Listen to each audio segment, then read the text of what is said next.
Another great Friday night of high school football. Now it's time to give some credit to those outstanding athletes. You see Hunter, he gets the ball, but then we're going to stop the play right here with 3 key critical blocks. I have them marked in red for you. He gives him that straight open shot. He keeps on going through. I marked one more. He's behind number 9. It's number 4. And that gives Hunter the straight edge to the secondary, and he's just too much muscle for those Callaway Chargers. He gets straight to the end zone for that score. And there you have it, Josh Ashley's anatomy of the play. A couple weeks ago, you gave Josh Jackson and myself these lucky coins that I have right here. Now, is this the key to y'all's success, this coin right here? I'm not. Breaking news to start. Cowboys star running back Ezekiel Elliott suspended for the next 6 games. A federal court lifted the injunction that blocked that 6-game suspension earlier today. Well, the NFL just announced that suspension is set to begin immediately. Dallas has a bye week this week, meaning Elliott's eligible return to the team wouldn't be till after their Thanksgiving game. It was the second day of school when longtime Hines football coach Gene Murphy stepped down due to health issues, and defensive coordinator Larry Williams stepped into that role. Thanks for tuning in.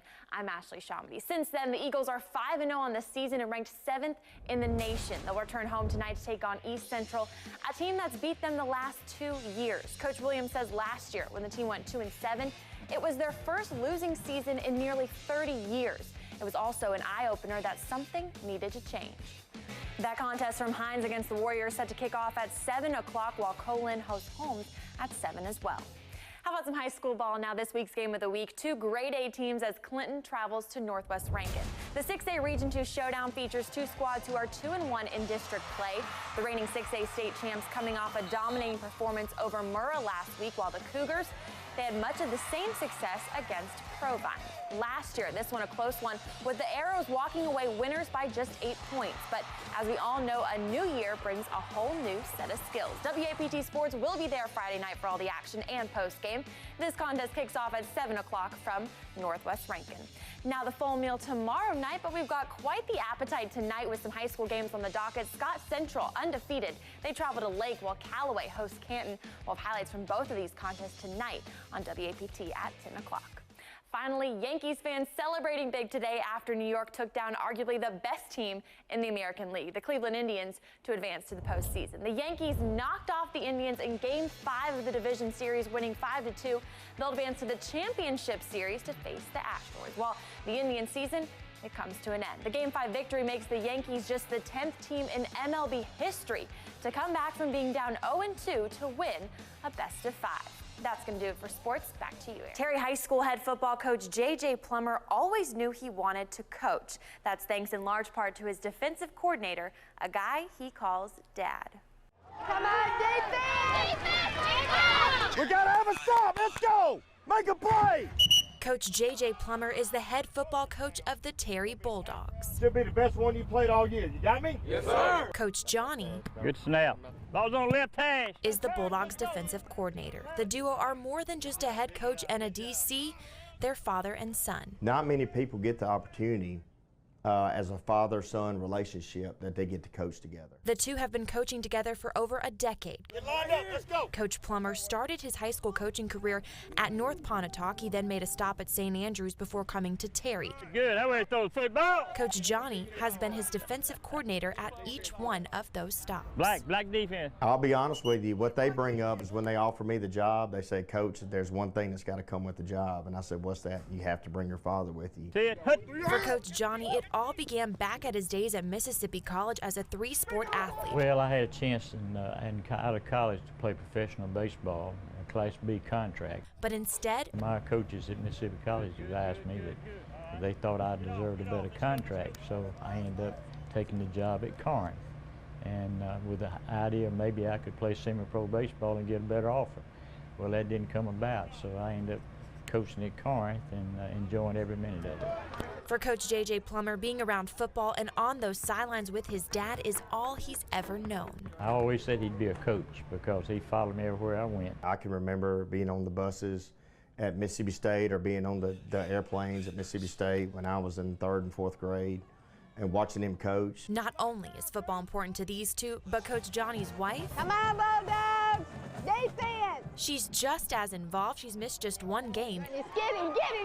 in 55 years. I loved every minute. I go berserk. I can't help it. That's not right! I know I make an idiot of myself, but I love every piece of it. So what's next for this father-son duo? I will probably have to give it up here next year or two. But it's been great to me. It's been great to my family. He's been coaching 55 years. As long as he is breathing, I want him on the football field with me because he's been around every level of football, and it's something special. And so I just enjoy really having him out there. Hey, defense, let's go! Let's go! Reporting from Terry, Ashley ShahAhmadi, 16 WAPT News. College basketball player some days. Best student I've ever met. His basketball IQ is off the chart. Skills, book smart, and a level of understanding for the game. All the parts to a superstar athlete both on and off the court. Rashad Bolden is a starting guard for the St. Andrews Saints. Oh, and did I mention he's only in the 8th grade? Well, when I first met him, I was like, he has to be in like 3rd grade or something. He was the smallest guy out here. And then the way he just played, he was so mature, like everything he does is just so mature. He plays like an older player. You can tell he's been playing a long time, so he fits right in. The first time I saw him actually play was when he came to St. Andrews during a practice, and I just thought he was some kid, 8th grade. I didn't think he was actually going to do much. He came in, he knocked down 10 threes out of 10, so I was like, man, this kid can play. Rashad is the son of former Meridian High basketball coach and current Hines Community College assistant coach, Randy Bolden. He was a coach, so I was always around it. He always told me it was my decision. No, he wasn't going to force me to play. It's whatever I wanted to do. And then when I came to him and told him that basketball was what I wanted to do, he said, well, if you want to do this, I'm going to help you pursue your goal. And Rashad's never looked back. He says the court is where he feels most like himself. I just felt at home, like when I'm playing it, like just something I enjoy. I just feel like I have a place there. Coming in as just an 8th grader, Rashad has already made a name for himself this season. It's really funny watching come out of halftime, the team make adjustments. They put the best defender on him, the biggest defender, strongest defender, and they try to rough him up a little bit. The Saints have yet to bring a state championship to the program, and Rashad wants to help change that. I really want to lead St. Andrews to a state championship. That's really my main goal. Honestly, I will be checking all the time to see like where Rashad Bolden is as a senior. Ashley ShahAhmadi, 16 WAPT Sports. Chris Etheridge and Antonio Wright are both disabled. Antonio is paralyzed from the waist down, and Chris is an amputee with lower extremity injuries that prevent him from ever walking again. One day, on my way to school on Wednesday morning, at 7:30 a.m. in the morning, a 16-year-old girl came across the middle line and hit me head on. On my way home from Memphis, Tennessee, my pathfinder flipped 8 times. I was ejected on the 3rd roll. I landed over 150 feet when the truck stopped rolling. I went from a 5'11", 215 pounds, 6% body fat linebacker to a paraplegic. Unfortunately, Antonio's story didn't stop there. My accident was February 2nd on a Sunday at 11 o'clock that morning. My baby brother was murdered March 2nd on a Sunday at 11 o'clock that night. My mother literally almost lost her only 2 children in exactly 1 month's time. I had no time to be depressed, to be stressed, to be down, because now my brother is literally not here.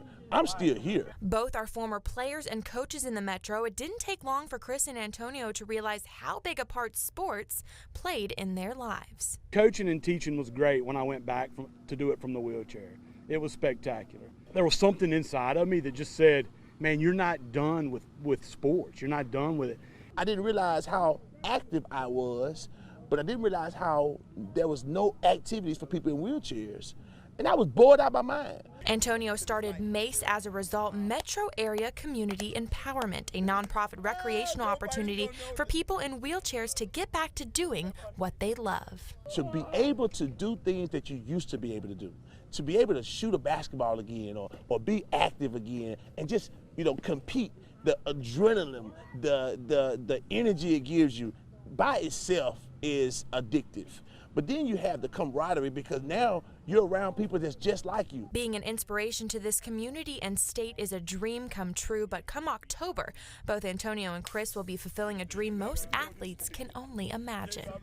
To understand that October 3rd, I'm going to board a plane with my 12-year-old son or 13-year-old son as he's my companion and go to Tokyo to play with these letters across my chest. It just, it makes me emotional because that's what athletes long for. Chris and Antonio will represent not only the Magnolia State, but our country in the 2017 World Cup for wheelchair softball. Out of 300 applicants, only 12 were selected.